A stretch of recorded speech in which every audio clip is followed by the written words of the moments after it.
Ia berarti penilaian atau penaksiran. Menurut Purwanto 2008 menyatakan bahwa evaluasi dalam arti luas merupakan suatu proses merencanakan, memperoleh dan menyediakan informasi yang sangat diperlukan untuk membuat alternatif keputusan.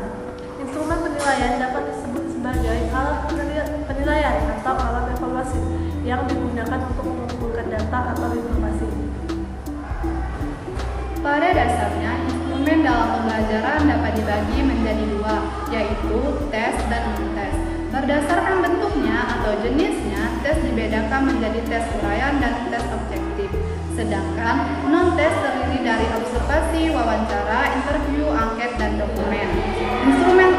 Instrumen tes evaluasi jenis tes adalah teknik yang paling sering digunakan dalam kegiatan pengukuran.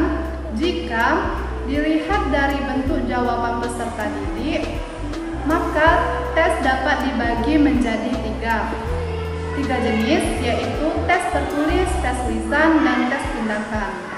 Yang pertama, tes tertulis berbentuk uraian atau esai, yaitu tes yang menuntut peserta didik untuk menyatakan jawabannya menurut kalimatnya sendiri. Asro Ananda Ronita 2014 menyatakan, tes bentuk uraian adalah tes yang pertanyaannya membutuhkan jawaban uraian. Yang kedua itu tes bentuk objektif. Tes objektif juga dikenal dengan istilah tes jawaban pendek atau short and short test. Dan salah satu tes hasil belajar yang terdiri dari butir-butir soal items yang dapat dijawab dengan jalan memilih salah satu atau lebih di antara beberapa kemungkinan jawaban. Yang B yaitu instrumen non-tes. Teknik penilaian non-tes berarti melaksanakan penilaian dengan tidak menggunakan tes.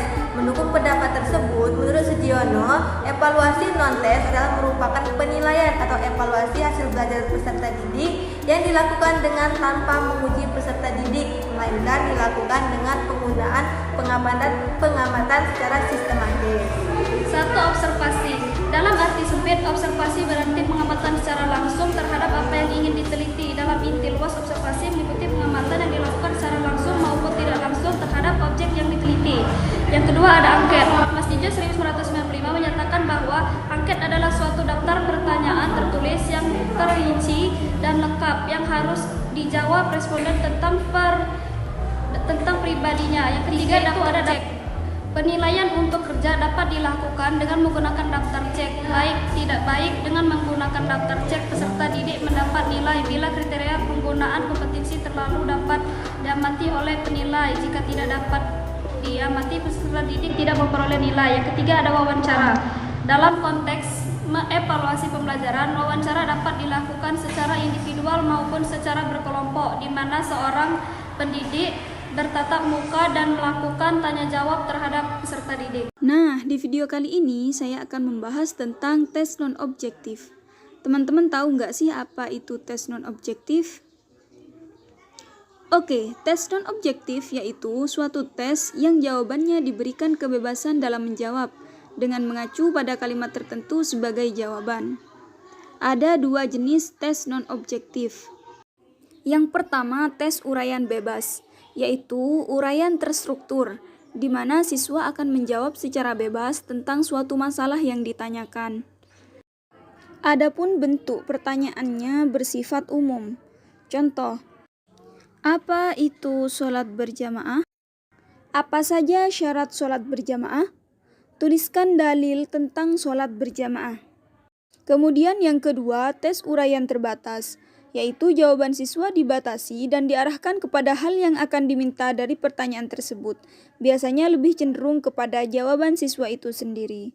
Suatu contoh, apa yang kamu ketahui tentang sholat berjamaah? Bagaimana hukum adzan dengan dilakukan? Bagaimana hukum seorang wanita beradzan? Ada dua cara pemeriksaan jawaban tes uraian. Cara yang pertama adalah diperiksa per orang untuk semua soal, kemudian diberi skor. Sedangkan cara yang kedua diperiksa per nomor untuk setiap siswa, kemudian diberi skor. Namun, cara yang kedua akan memakan waktu lebih lama, tetapi lebih objektif daripada cara yang pertama. Adapun keunggulan dari tes ini yaitu dapat digunakan untuk menilai tingkat pemahaman siswa. Para siswa memiliki kebebasan untuk memilih, menyiapkan, dan menyajikan gagasan dalam kata-kata mereka sendiri, dan lain-lain.